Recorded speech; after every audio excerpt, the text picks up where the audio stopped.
Primeiro, agradecer a presença de todos. O Grupo Portfólio está fazendo 10 anos. Então, já estamos aqui em comemoração, tá bom? E é bom comemorar com colegas, com clientes e alguns amigos. Temos aqui alguns amigos muito antigos, que eles são conhecidos como Cabeção, Inseto, Bob Landau, né? Vocês sabem como é que é isso aí, né? E também meu irmão está aqui presente, aí o Everton, tá? Obrigado por ter vindo. Bom, bem pessoal, então vamos aqui falar de liderança. Eita, o que é que tem de novo de liderança, hein? Um assunto tão batido, mas tão relevante, hein? Vamos lá, falar um pouquinho aqui. O que você precisa saber e não te contam? Essa perguntinha ficou no ar, né? Eu coloquei um videozinho, essa pergunta ficou no ar. Tá? Eu vou colocar aqui alguns pontos para nós podermos fazer reflexão e espero que depois dessa apresentação vocês possam até olhar um pouco essa questão da liderança de uma forma diferente. Onde é que passa aqui? Primeiro, essa questão da importância da liderança. Nós falamos agora há pouco da indústria 4.0, que é uma nova revolução industrial, onde está tudo muito mais conectado, tem inteligência artificial, internet das coisas, computação em nuvens. Sim, estamos falando bastante de tecnologia, mas em relação às pessoas, em relação à nossa forma de ser, nossa forma de agir, será que não muda um pouquinho, atrelada a essa mudança de uma nova revolução industrial? Então, pessoal, dentro desse profissional 4.0, eu elenquei aqui algumas habilidades que são relevantes: conhecimento, relacionamento, foco no cliente, comunicação, lideranças e mudança, que é o tema dessa apresentação, mudança e liderança, que é o tema dessa apresentação. Quando nós falamos de liderança, tem muito a ver com uma habilidade necessária para quem quer empreender, para quem quer fazer algo novo, para quem precisa engajar o time em busca de algum resultado.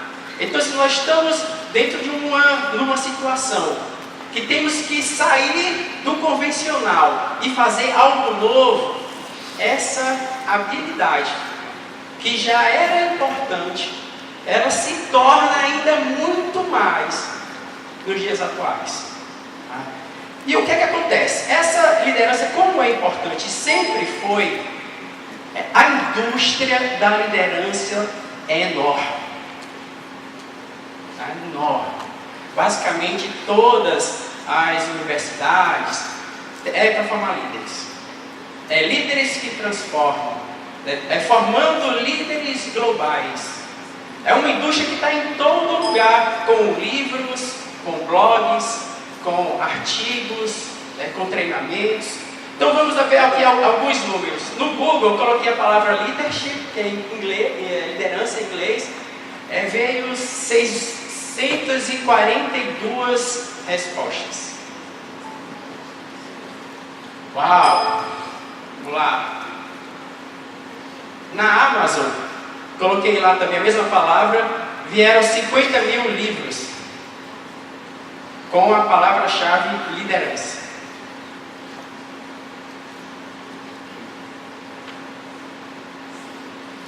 Uma pesquisa realizada nos Estados Unidos diz que a indústria da liderança movimenta por ano cerca de 20 bilhões de dólares.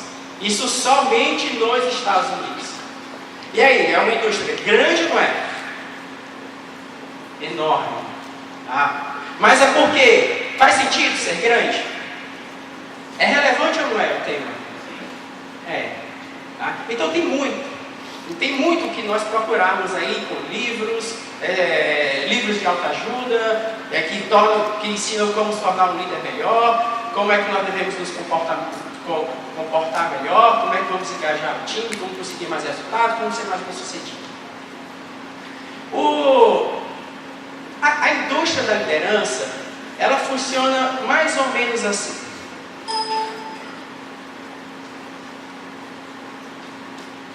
Primeiro se coloca um conjunto de recomendações. É aquilo que é entregue para nós. Tá? Porque nós vamos absorver algo que entendemos ser relevante para a nossa área de atuação. Uma vez seguindo essas recomendações, vamos criar engajamento do time. Porque o que tem por trás da liderança é para que nós consigamos, através dos outros, que um trabalho seja realizado. Cadê? Vem aqui como é que eu volto.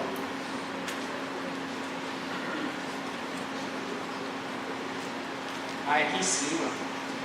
Espera aí que eu tenho que ter uma aula. E aí? Tá certo. Só o lateral. Então, pessoal, vamos seguir as recomendações, criar engajamento. Aí a nossa equipe se torna uma equipe de alta performance. Faz sentido ou não faz? E por que a nossa equipe se torna de alta performance? Para que serve? O que é que a gente quer? Melhoria de resultados organizacionais. Então nós desenvolvemos como líderes, nós queremos bons líderes nas nossas organizações, para que elas tenham mais resultados. E consequentemente, aqueles que seguem a essas recomendações, eles são mais bem-sucedidos. Temos aí 3 grandes atores. Começa com eu adquiro conhecimento e ajo de uma certa forma. Tem o time, que o time é impactado, e tem a organização, que busca aí, através da liderança, alcançar mais resultados. Então a indústria funciona desse tipo, para qualquer tipo de recomendação, para qualquer tipo de time, para qualquer tipo de resultado, ou qualquer ambição pessoal. Então a gente consegue resumir, em geral, tudo que está sendo colocado na indústria da liderança em alguns desses aspectos. Aí o que acontece? Será que essas recomendações que nós estamos recebendo está tornando o nosso ambiente de trabalho mais agradável? Será que nós, como os líderes, estamos nos desenvolvendo? Como é que está a rotatividade? Aumenta ou diminui ao longo do tempo? Como é que está o nosso time? Está engajado ou não engajado? Será que os treinamentos que estamos realizando estão sendo efetivos ou não? Vocês já pararam um pouco para perguntar sobre isso e questionar? Até porque é uma espécie de área de atuação em que basicamente não existe uma barreira. Tem muita coisa boa, mas não existe uma barreira de entrada. Qualquer um hoje pode falar sobre liderança, pode montar um curso sobre liderança, pode escrever um livro sobre liderança. E parte do princípio que nós, que somos os clientes, receptores dessa informação, vamos conseguir fazer um julgamento daquilo que é bom e daquilo que não é bom. Tá? Que a indústria é enorme. Então a pergunta é, será que essas recomendações estão sendo colocadas de uma forma adequada? Aí, vou trazer aqui alguns números, tá? De um breve diagnóstico.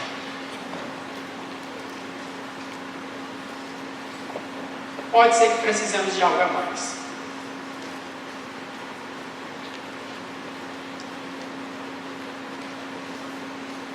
Engajamento. Apenas 13% dos empregados estão engajados no trabalho. E não engajados, 24% estão totalmente desengajados. Aí eu estou trazendo números de uma pesquisa norte-americana. Ou uma pesquisa do Gallup em 142 países. Ou seja, a cada 4 colaboradores, um está totalmente desengajado. Rotatividade. Desde 2000, existe uma queda do tempo médio de gestão dos CEOs.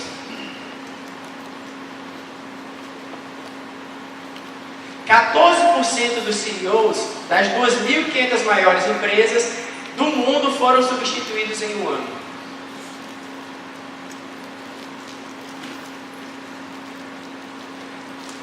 E em relação à gestão, se existem recomendações para engajamento, aí vemos que ainda aí tem um quarto que estão totalmente desengajados, né? Vemos que é importante para o sucesso profissional e vemos que mais ou menos 10% dos CEOs das 2.500 maiores empresas estão sendo substituídos todo ano. Né? E em relação ao resultado organizacional, que possam pensar no mundo de uma forma que possam ser bem-sucedidos. Né? Então é isso que ele traz nesse livro, né? E eu pude observar em cima da referência que tem muita gente por aí também, assim como eu, assim como ele, né? Questionando um pouco tudo aquilo que envolve a indústria da liderança em relação à eficácia ou não do que estamos recebendo. Bem, seguindo aqui adiante. Então, o que é que a gente pode ainda começar aí a sair como uma reflexão? Né? Primeiro ponto é em relação a tudo aquilo que está escrito. Tá? Eu chamei aqui de histórias ou fábulas da liderança. Então, algo que está escrito, por exemplo, pode ser incompleto ou irreal. No caso aqui do Jack Welch, todo mundo aqui já ouviu falar do Jack Welch. Foi um CEO da GE, então tem muitos livros sobre gestão, é um líder, escreve sobre liderança também. Bem, o Jack Welch, ele conta, dentro de uma perspectiva bem sucedida, tudo aquilo que fez, né? E tira aquilo que não deu certo. E também aquilo que foi questionado. Por exemplo, quando ele criou um sistema em que ele classificou os profissionais em 3 níveis, níveis A, B e C. Tá? 10% dos profissionais eram nível C. E ele substituía esses 10% todos os anos. Foi um modelo que foi muito questionado pela sua subjetividade. Foi questionado porque não levava em consideração fatores que poderiam ter levado um baixo desempenho do profissional por um período. Mas isso não está no livro. Muitas vezes o que nós recebemos do livro não é aquilo que nós precisamos, mas sim aquilo que nós queremos. Se conta muitas vezes dentro da perspectiva do mundo como deveria ser e não como é. Esse é o caso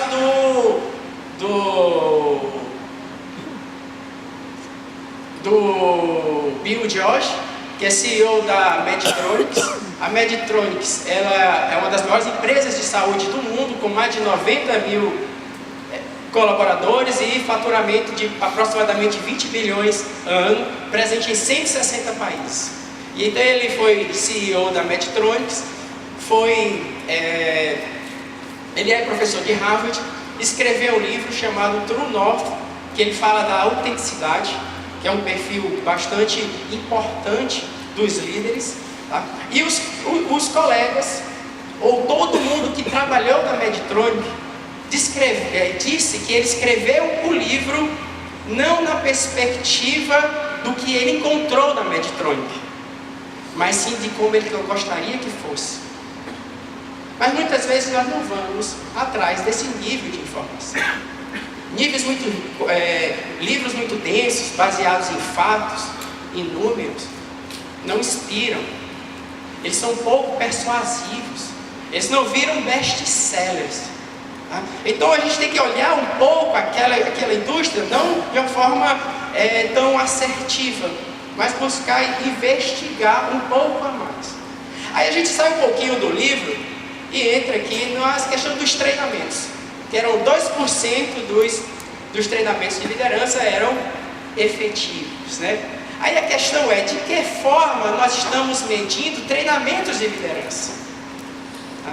Voltando, se nós queremos pesquisa de satisfação vai nos indicar se o curso foi bom ou não, mas não nos mostra a sua efetividade. Então se mede, cadê?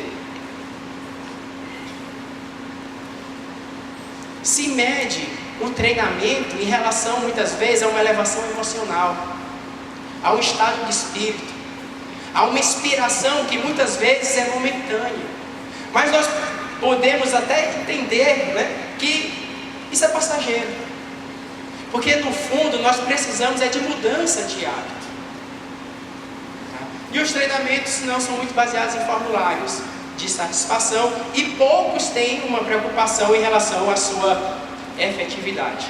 E aí então, pessoal, nós estamos recebendo o que? É treinamento ou entretenimento? O que é que nós estamos buscando? É o entretenimento?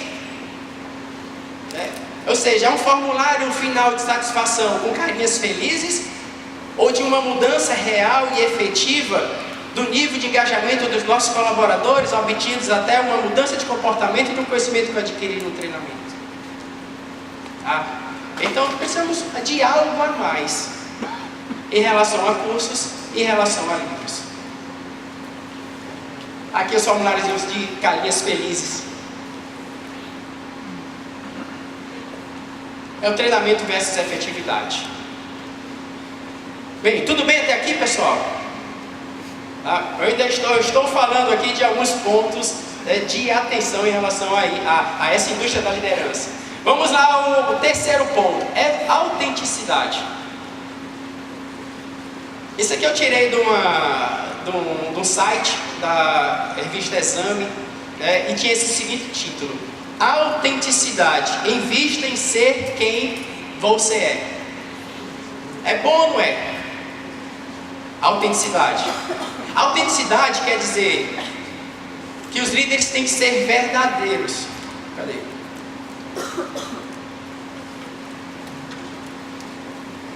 Vou ver aqui a ordem.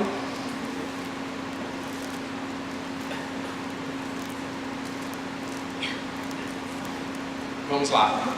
Bem, a autenticidade diz o seguinte: que os líderes, eles têm que ser verdadeiros em relação aos seus valores, em relação aos seus propósitos. O líder, ele tem que ser sincero. Faz sentido ou não faz? Não é bom? Porque todos nós gostamos de nos relacionar com quem confia. É verdade ou não é? Total. Tá? Então o que acontece? Dentro daquelas recomendações da indústria da liderança, todas elas são muito boas, fazem muito sentido. Elas buscam sempre, em cima de ações que são virtuosas, construir um ambiente de trabalho que seja mais agradável. Então aqui é um exemplo claro da autenticidade. Tá? E dentro dessa autenticidade, eu tenho ali um site que prescreve essa autenticidade, que faz assim: poxa, então vamos nos investir, né? Investir em quem você é. Tá bom? Então aí começa esse conjunto de recomendações. Mas aí o que acontece? Nós vamos ali abrir uma startup. Estamos aqui no evento de inovação. São vários empreendedores. Tem que abrir uma startup. Pode dar errado o negócio ou não pode? Pode, né? Mas qual é o papel do líder no momento que ele está apresentando o seu novo negócio? É de demonstrar o quê? Com confiança. Tá? Por mais que possa ter algo, né, que ele diga interno: olha, pode ser que não dá certo, mas ele precisa de confiança. Porque o seu time precisa que ele seja confiante. Os acionistas precisam, de uma certa forma, pactuar com essa ideia que possa trazer um resultado. Então, muitas vezes, a autenticidade não é muitas vezes com ela mesma, e sim com o que os outros esperam em determinadas situações. Então, nós somos tímidos e algum dia nós temos que falar em público. Nós estamos doentes, aconteceu algo, né, que foi inesperado aí na nossa vida, mas mesmo assim nós temos que ter uma energia, né, pulso para poder trabalhar, né, para que o time possa, né, ainda estar junto conosco para alcançar o objetivo lá na frente. Tá? Aí acontece isso. Então vamos seguir a autenticidade, mas a autenticidade com cuidado. Tá? Então os líderes, eles têm que ser verdadeiros com a situação. Os líderes precisam manter relacionamentos, né? Quantos de nós, muitas vezes, não se dá de bem, ou não tem um colega ali que não tem tanta afinidade, mas nós separamos o lado pessoal do profissional, porque temos que estar juntos, conectados em prol de um objetivo. Então os líderes, eles são autênticos, né? Mas em cima existe uma espécie de comportamento que é necessário para que se mantenham os relacionamentos. Vamos lá partir para um outro. Esse aqui, ele é muito comum dentro da abordagem da liderança, né? Que é a liderança servidora, tá? Que é uma virtude, né? Todos nós gostamos de lidar com pessoas, né, que nos apoiam de uma certa forma.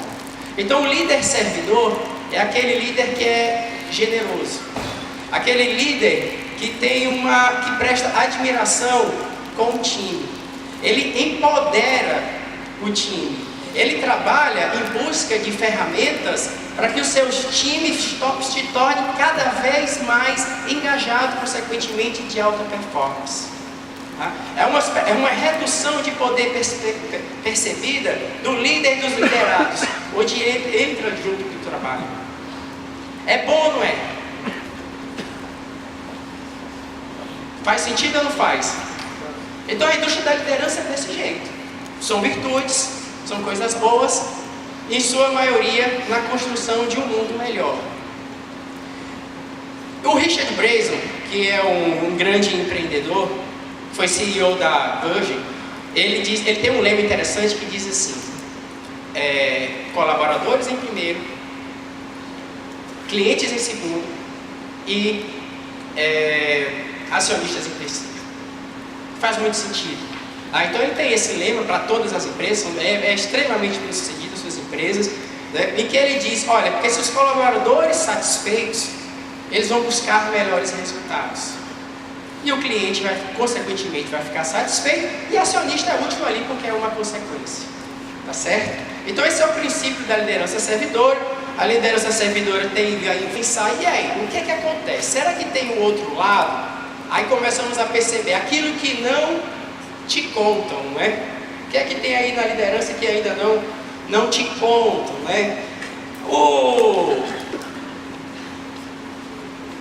O Adam Grant escreveu um livro, Give and Take. E é interessante que dentro do livro ele apresenta uma pesquisa que os líderes servidores, eles são os mais bem-sucedidos. Faz sentido, né? Mas também, nessa pesquisa, ele mostra que os líderes servidores também são os menos bem-sucedidos. Ou seja, ao mesmo tempo que são os mais bem-sucedidos, também são os menos sucedidos. Então, quando a gente começa a dizer o que é que a indústria da liderança tem por aí que não te conto, é esse algo a mais. Porque esse algo a mais é mais denso, requer investigação, requer um outro ponto de vista, quer ir atrás de outros livros. Então, ou seja, ser servidor é bom, mas com cuidado. Então o que ele coloca no livro é uma forma de ser líder servidor sem perder o norte. Porque se eu estou me colocando no papel de servir um time, de empoderar para que alcance o resultado, o objetivo do time tem que ser o mesmo de quem? Do líder. Então, quando nós consumimos algo sem fazer esse tipo de análise, pode ser extremamente destrutivo para nossas carreiras. Então, nós conseguimos entender essa indústria da liderança com essa capacidade de reflexão. Ou seja, ser líder servidor, sim, mas é tudo ou nada? Ou de que forma nós vamos atuar dessa forma?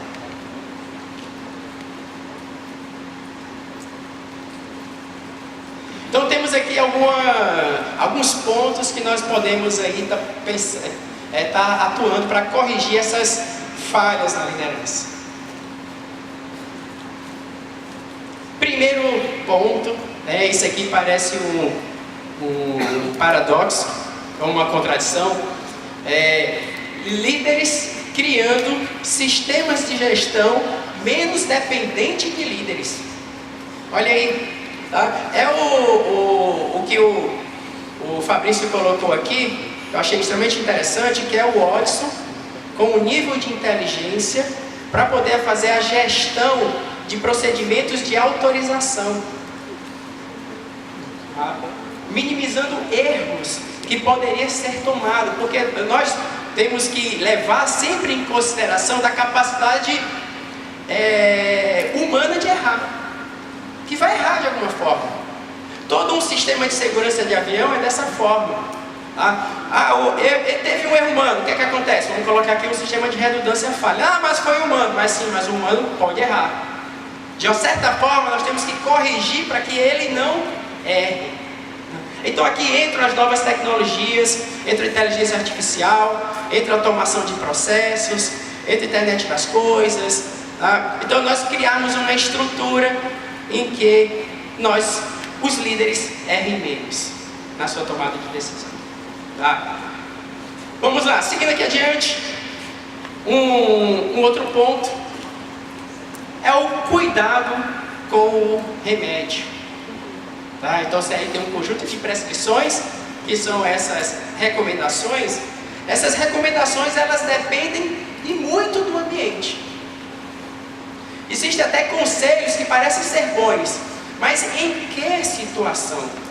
Tá? Muitas vezes nós vamos ali atrás de um livro, por exemplo, que vai descrever uma situação que muitas vezes é uma exceção que deu certo, né? E mesmo quando descreve, é impossível descrever tudo, é como uma cena de um crime. Será que tem ali todos os elementos que foram contados? É quase que impossível. Então buscamos entender o ambiente de uma forma mais adequada antes de seguirmos essas prescrições. Tá? Um exemplo que a gente pode colocar é assim, estamos com um problema financeiro. Não estou gastando demais, eu tenho que conseguir aí reduzir as despesas. Aí um cara chega para você e diz assim: rapaz, faz o seguinte, faz uma dieta. Mas aí por que dieta? Não, porque eu acho que com a dieta você vai comer menos, consequentemente você vai gastar menos, aí você vai ter aí um resultado financeiro melhor no final do mês. Faz sentido ou não faz? Mas será que essa recomendação para mim era mais adequada naquele momento? Será que foi feito um diagnóstico para que aquela ação fosse tomada e a mais assertiva? Ela faz sentido. E muitas delas que se colocam dentro dessa literatura, dentro desse treinamento, são extremamente inconsistentes, porque elas são contadas e várias vezes, dentro de algo que é irreal ou algo que é incompleto. Ou seja, vamos ter cuidado com o remédio. Primeiro é fazer um bom diagnóstico. Seguindo adiante, a cura acontece com a mudança de hábito. É preparação, é medição, é ajuste e incentivo. Treinamento está na preparação, o livro está na preparação. Mas eles não solucionam os problemas que nós temos hoje ali, que são extremamente ainda pertinentes hoje, apesar de tudo que já existe em termos de liderança. Então tudo aquilo que nós formos procurar, temos que estar preparados para mudar internamente. É como se nós daqui entrássemos na dieta, né? E frequentemente fizéssemos esse tipo de medição de calorias, de peso, né? E alguns incentivos aí periodicamente para que nós possamos absorver essas recomendações. Faz sentido ou não faz? Vamos lá, outro ponto. As drogas usadas para tratar também são tóxicas. Depende da dosagem. Então nós vimos ali a questão do ambiente de trabalho, que nós temos que manter relacionamentos para alcançar um objetivo. É aquela liderança que tem a liderança servidora, mas que eu tenho que, de uma certa forma, entender se o objetivo do time é o mesmo do meu. Tá? É uma questão que muitas vezes se coloca da modéstia, porque nós temos que tratar, né, time, e somos parte do time, mas até um certo ponto o autoritarismo é uma medida de impulso que pode ser necessária. A inovação, por exemplo, às vezes requer um certo tipo de restrição ao ponto de vista dos outros, porque aquilo que está sendo colocado é novo, é incompreendido. Tá?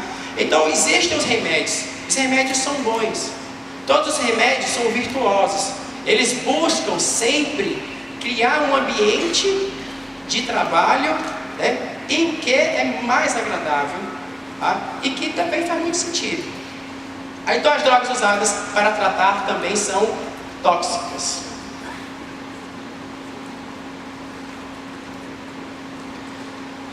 Agora, o que acontece em toda essa literatura da liderança é que alguns atributos são inegociáveis. Falamos aqui de alguns pontos de comportamento. Entretanto, quando nós falamos de ética, respeito, honestidade, foco nas pessoas e busca por resultados, são inegociáveis. Tá? Estão ali como alicerces de tudo aquilo que tem de liderança e tudo que possa vir a aparecer de novo de liderança. Sendo que o que se coloca aqui é que a indústria de liderança pode até não contar tudo, mas nós precisamos saber sempre mais. Muito obrigado, pessoal.